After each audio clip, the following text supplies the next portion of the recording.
Bonjour, Gilles Palaric, professeur de mathématiques au lycée Léo-Lagrange de Pélinaud.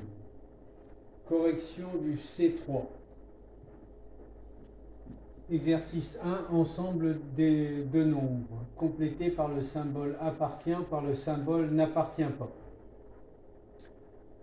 35 sur 7. 35 est un multiple de 7. 35 est égal à 7 fois 5. Donc 35 sur 7 est un entier naturel. Si c'est un entier naturel, il appartient aussi aux autres ensembles. Z sont les entiers relatifs, D les nombres décimaux, Q les nombres rationnels et R les nombres réels. 144. 144, c'est 12 au carré. 144 sur 12 est donc un entier naturel. Il appartient donc à tous les autres ensembles.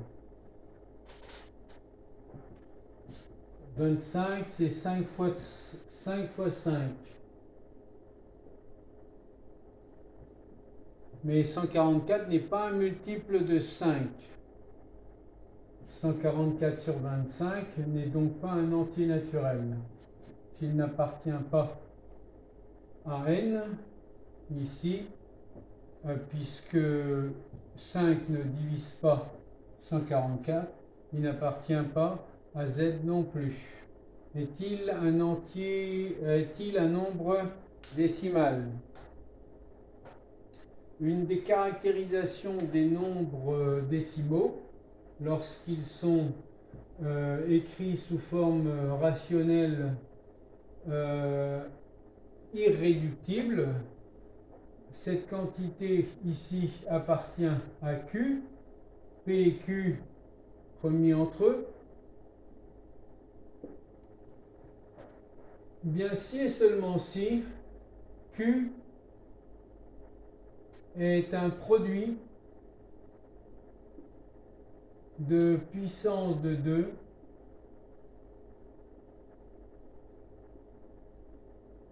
et ou de puissance de 5.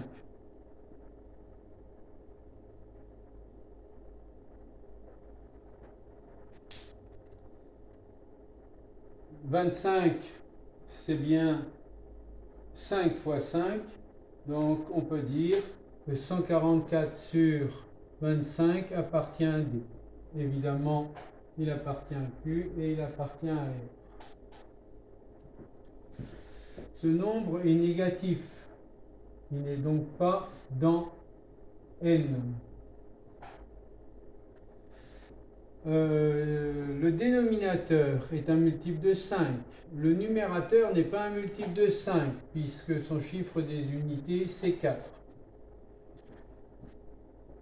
5 ne divise pas le numérateur. Cette quantité n'est donc pas un nombre entier. Alors en utilisant sa calculatrice, on voit que cette quantité 9 765 625, c'est 5 à une certaine puissance. Je prends ma calculatrice.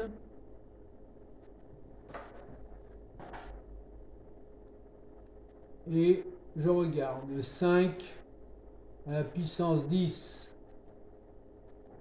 5 à la puissance 10. 9 765 625. Comme c'est une puissance de 5, on peut donc affirmer que, d'après la propriété écrite en rouge, ce nombre est décimal. Il est évidemment rationnel et tous les nombres qu'on voit sont des nombres réels.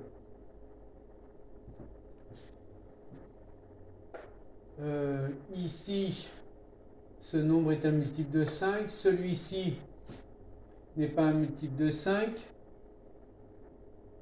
Donc, Ce nombre n'est pas un entier. Pour savoir s'il est décimal, il faut regarder ici si la fraction irréductible associée contient au dénominateur uniquement des puissances de 2 et des puissances de 5.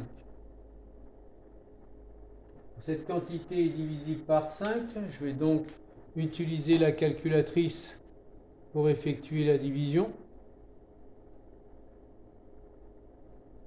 234 375 divisé par 5 égale, c'est encore un multiple de 5, je divise par 5, c'est encore un multiple de 5, je divise par 5,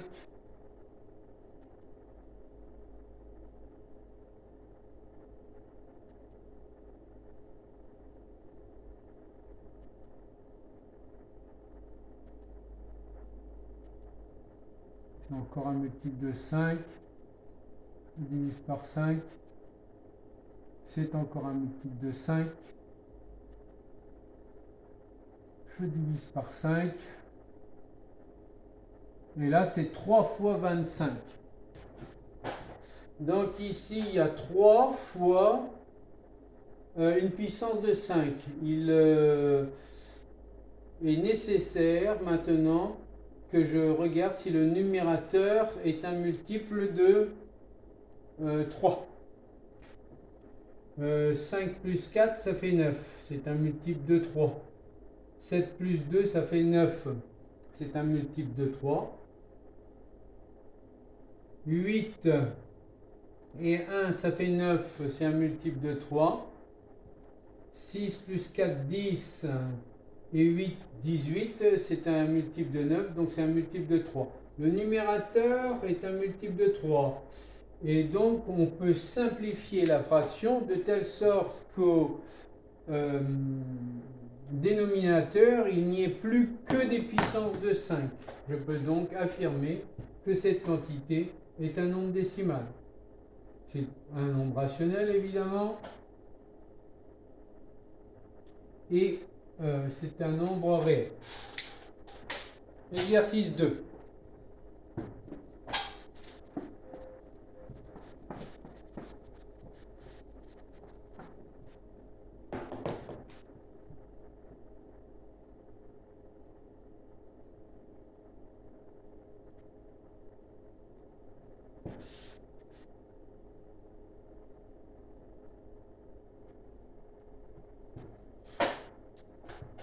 On considère la fonction f définie pour tout nombre x par f de x égale x au carré moins 2x moins 4. Complétez le tableau de valeurs. Une des manières de faire consiste à utiliser sa calculatrice.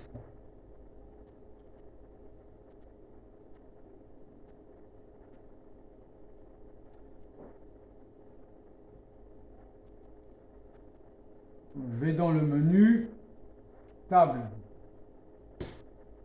et j'entre la fonction x au carré moins 2 fois x moins 4. Entrée. Et je dois faire un tableau de valeurs de moins 2 à 4 avec un pas de 1. De moins 2 à 4 avec un pas de 1. Que je n'ai plus qu'à compléter le tableau. L'image de moins 2, c'est 4. L'image de moins 1, c'est moins 1. L'image de 0, c'est moins 4. L'image de 1, c'est moins 5. L'image de 2,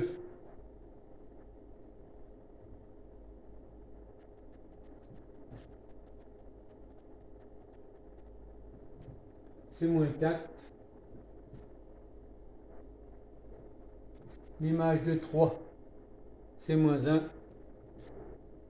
Et l'image de 4, c'est 4.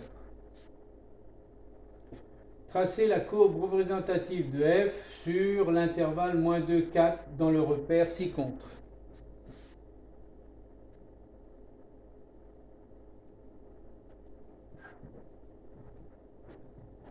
L'image de moins 2, c'est 4. L'image de moins 2, c'est 4. L'image de moins 1, c'est moins 1. L'image de 0, c'est moins 4. L'image de 1, c'est moins 5. L'image de 2, c'est moins 4. L'image de 3, c'est moins 1. Et l'image de 4, c'est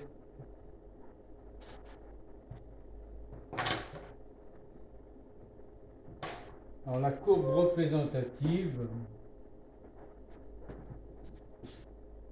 aura donc ici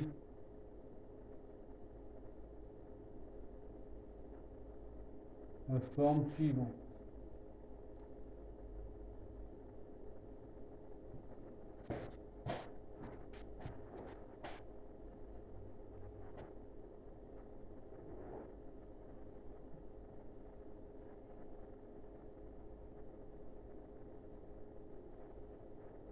Déterminer l'image de moins 14 par f. F de moins 14. On peut utiliser sa calculatrice.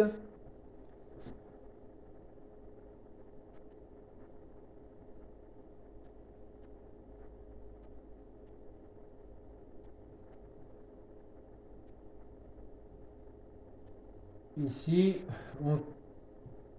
dans la première colonne, on tape moins 14.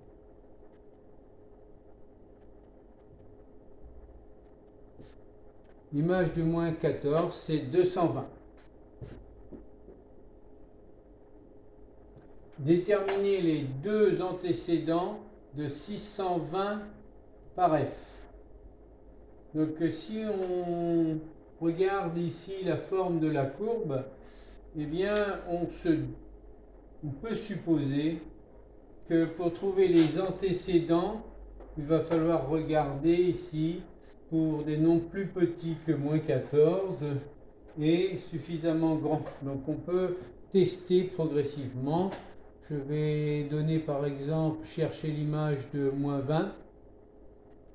Je trouve 436. Je vais chercher l'image de moins 25.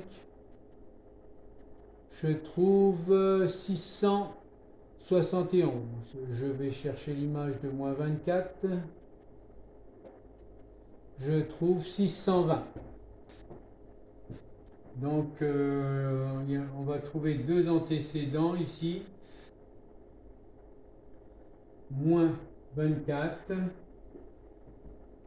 Et on va chercher dans les positifs 20. 20, l'image de 20, c'est 356. L'image de 25, 571. L'image de 26, 620. Donc, moins 24 et 26 sont les antécédents de f de 620 par f. Le point 18, 284 appartient-il à la courbe représentative de f? Justifié. Pour savoir si le point d'abscisse 18 et d'ordonnée 284 appartient à la courbe, eh bien je cherche l'image de 18 par f.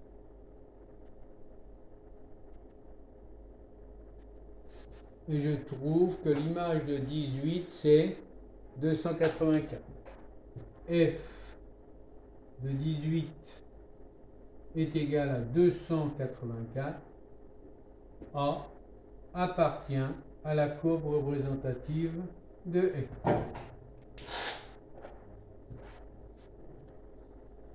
Passons à l'exercice suivant.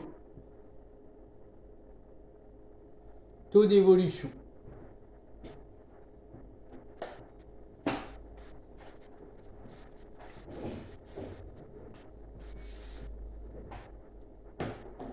calculer le taux d'évolution global associé à une hausse de 20% suivie d'une baisse de 20%. Donc à une hausse de 20% correspond à un coefficient multiplicateur de 1,2. À une baisse de 20% correspond à un coefficient multiplicateur de 0,8. 1,2 fois 0,8, c'est comme 12 fois 8 sur 100. 12 fois 8, c'est 10 fois 8 plus 2 fois 8, ce qui fait 96 sur 100. Donc 0,96. Ce qui correspond, ce coefficient multiplicateur correspond à une baisse de 4%. Exercice 4, taux d'évolution 2. Quelle évolution faut-il pour retrouver le prix initial après une baisse de 75%? Alors, à une baisse de 75% correspond à un coefficient multiplicateur de 1 moins 75 sur 100, c'est-à-dire 0,25 égale 1 quart. Donc pour trouver le coefficient multiplicateur de l'évolution réciproque, je prends l'inverse de 1 quart. L'inverse de 1 quart, c'est 4 sur 1. Et donc, il faut un coefficient multiplicateur de 4, soit ici un taux d'évolution de 3, soit 300% de hausse. Il faut 300% de hausse pour compenser une baisse de 75%. Situation concrète, exercice 5. On suppose un rendement de 16% pour obtenir de l'huile d'olive à partir d'olives. Combien de kilogrammes d'olive faut-il pour obtenir 1 litre d'huile? Justifié à l'aide de calculs. Que veut dire un rendement de 16%?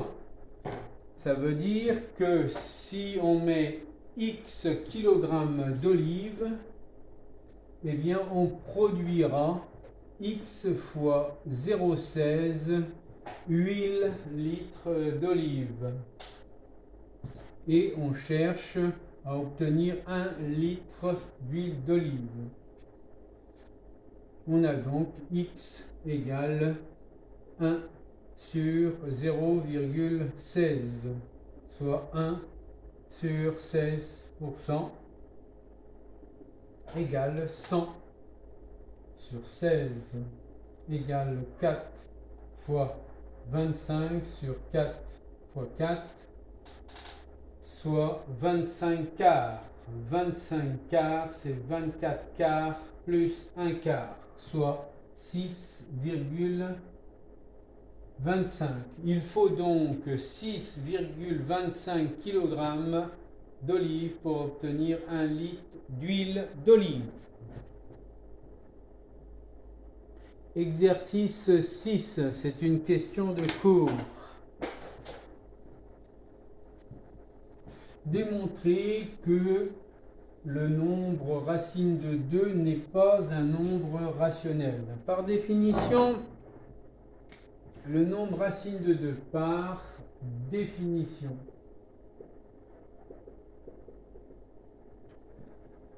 racine de 2 est le nombre positif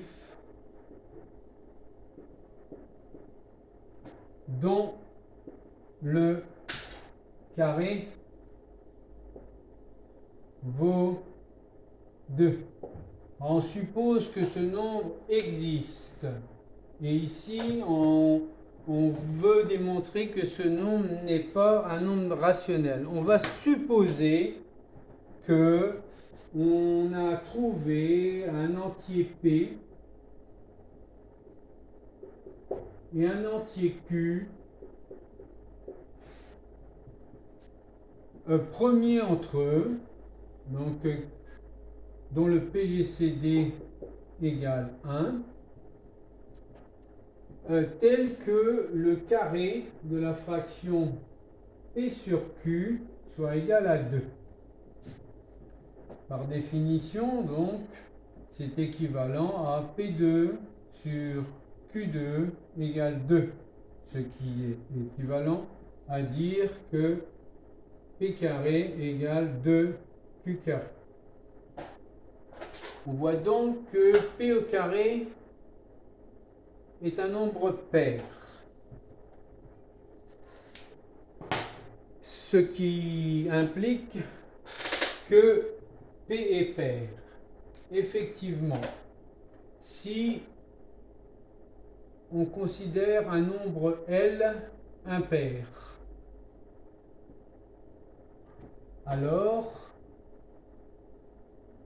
L au carré est impair. Et donc, par contraposé, si le carré d'un nombre est pair, alors ce nombre est pair. P est donc pair. P est pair. On peut donc écrire que P égale 2 fois L, par exemple. On a donc ici 2L au carré égale 2Q au carré, ce qui est équivalent à dire que 4L carré égale 2Q carré. En simplifiant, on obtient 2L carré égale Q carré. Et donc Q au carré est un nombre pair, comme précédemment, puisque Q carré est un nombre pair, Q est un nombre pair, Q est pair. Et ici, il y a une contradiction, puisque, étant donné une fraction, on peut toujours se ramener à une fraction irréductible, dans le cas où P et Q sont premiers entre eux. Or, ici, on a trouvé que 2 est un diviseur commun à P et Q, ce qui contredit notre hypothèse. La correction de ce contrôle est terminée.